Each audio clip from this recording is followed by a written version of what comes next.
Welcome back, Coaster fans. In this video, I'll be going over the top 10 parks I personally feel like should get a Hyper GTX from Chance Morgan, or even just a Morgan Hyper. I'll go into depth about which one I think they should get. But anyway, also just a reminder, please like and subscribe this video, and also put that notification bell on. That will let you guys know whenever I post a video. But anyway, let's get started with this top 10. Of course, this video is in no particular order, but anyway, starting off with number 10, Six Flags Over Texas. I feel like they need a standout roller coaster, and with Lightning Run being a standout coaster, with their RMC Storm Chaser, I really feel like a Hyper GTX would fit perfectly with Six Flags Over Texas.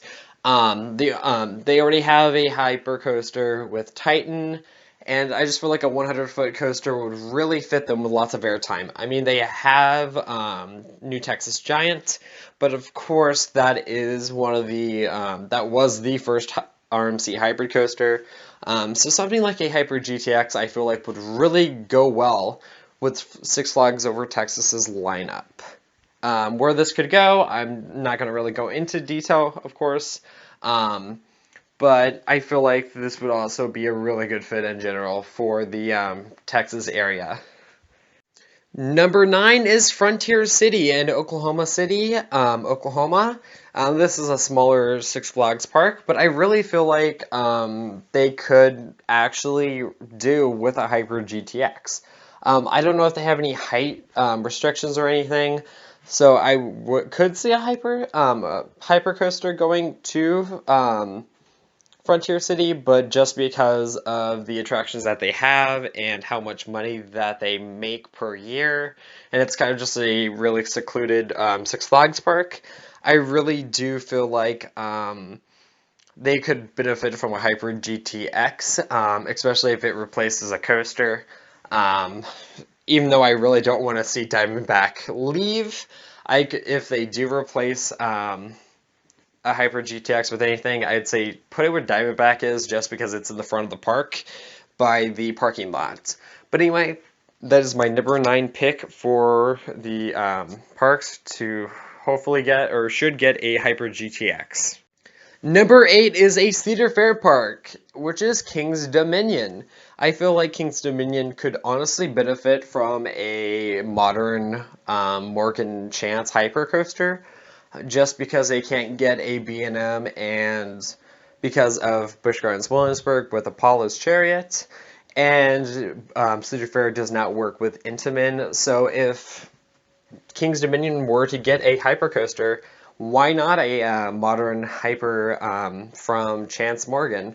I would love to see something along the lines of like the modern supports and stuff that they've been doing with Phantom's Revenge, or Superman El Escape, or even with their Hyper GTXs with Lightning Run. But anyway, if I had to pick which model I'd love to see, I feel like it'd be the Hyper if they were to work with Morgan, Chance Morgan again. But I'm not 100% too sure on that. But I do feel like they need a big crowd-pleasing ride that Intimidator 305 was supposed to be, but of course never came out to be. So if I had to pick a ride that they should get, I would say probably the Hyper Coaster, but if not, then the Hyper GTX would honestly fit really well with King's Dominion, and of course they have that RMC with Twisted Timbers, but also I just feel like it'd be overall a really good addition to King's Dominion. Plus also it's really cheap, going along the lines with how much Lightning Run cost at $8 million. So I feel like this would also be a really good decision for Cedar Fair parks. Number 7 is SeaWorld San Diego. This park does have a height restriction, so a hyper coaster I wouldn't really see fit. But also with SeaWorld massively expanding and stuff, I bet they would probably want to be doing a bit cheaper projects since the coronavirus pandemic in 2020. So I could definitely see SeaWorld working with Chance Morgan once again, in building like a Hyper GTX at SeaWorld San Diego. And honestly, I feel like that would be a really, really good fit for that park. Because they really don't have an airtime machine at the park, and really neither does California, for the most part, really have um, a true, really good airtime machine. I mean, of course, you got Twisted Colossus at Six Flags Magic Mountain, and then Gold Striker at California's Great America. But those are like the only two. Oh, and Ghost Rider. But those are the only three really good standout airtime attractions. Um, so yeah, I could definitely see a Hyper GTX coming to SeaWorld San Diego. Number 6 is another Cedar Fair park. It's Valley Fair in Minnesota. This park definitely needs a new ride, and honestly, anything. But I can definitely see them getting a Hyper GTX. They already have a Morgan Hyper with Wild Thing, but I can definitely see them getting that Hyper GTX because, I mean, with the competition coming up in that region, they definitely need to get something, and that would be a cheap addition. I mean, I obviously would love to see something other than the Hyper GTX, but if that's not the case, then I mean, it's a cheap ride that Cedar Fair could install at Valley Fair, and that really goes with the other smaller Cedar Fair parks. But I can definitely see Valley Fair being one of the guinea pigs to get one of the chain's first Hyper GTXs. But yeah, they really could. They really need a new coaster to begin with. But I could really see them getting the Hyper GTX because it's a small budget and it's a small attraction that really won't break the bank, and it would really be a really good bang for their buck.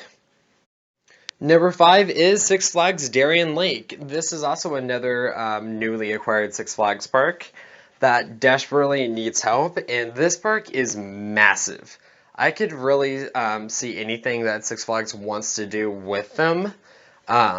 But honestly, a Hyper GTX would really go well, I feel like, in this park because it'd be really cheap. Of course, Lightning Road was $8 million, like I keep saying. And so it really won't be that big of a problem with Six Flags because they've been spending about 15 million on launch coasters with SNS and Premier Rides.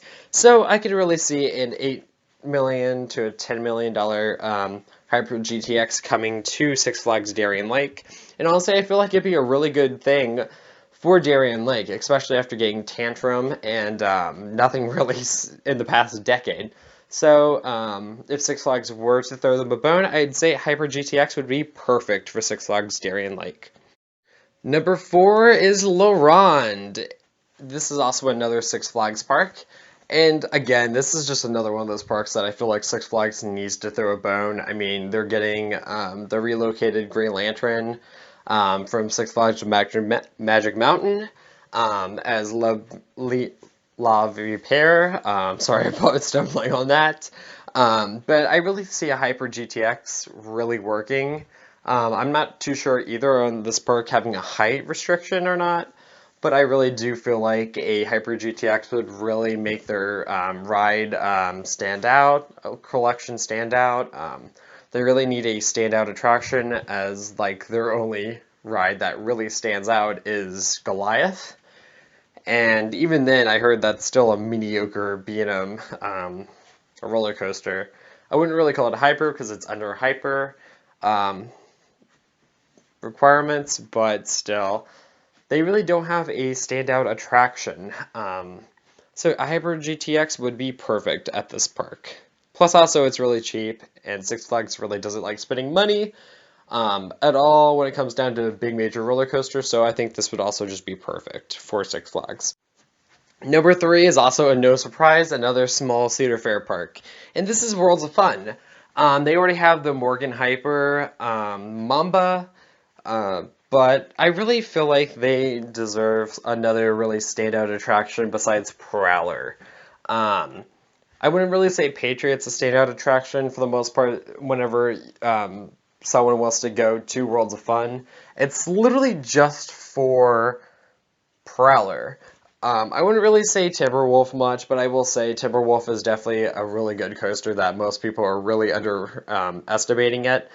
Um, but for the most part, I feel like they just need another really good standout coaster, especially when they took out Oriented Express. They definitely have that steel coaster major steel coaster that they need. Mamba's okay. It's not the best coaster in the world, but it does what it does. And then Patriot's just an average BM invert. So I would say go for the cheaper option. Cedar Fair, throw Worlds of Fun a bone. Give them the Hyper GTX. Honestly, that would be one of the best rides in the park. But yeah.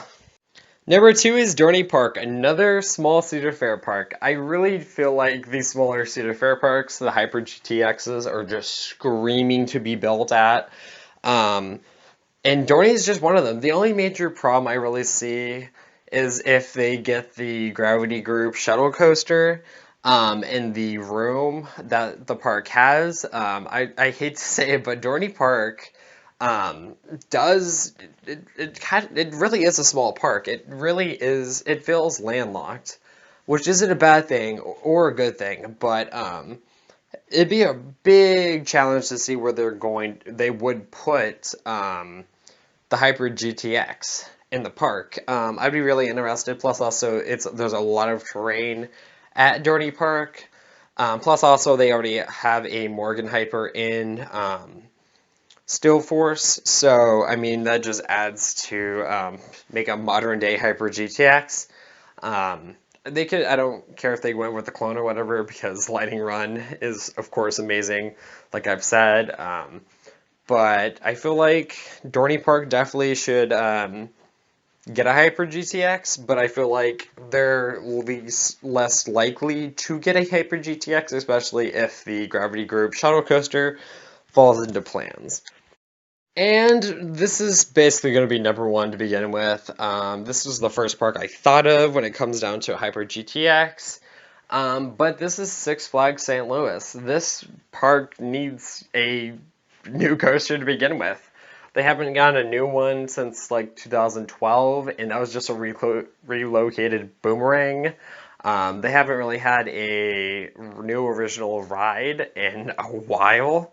Even if it is just a Lightning Rod clone, like that would make it the best ride in the park. The best ride in the park that I keep hearing about, of course, I've never been to Six Flags St. Louis. I have not gone yet.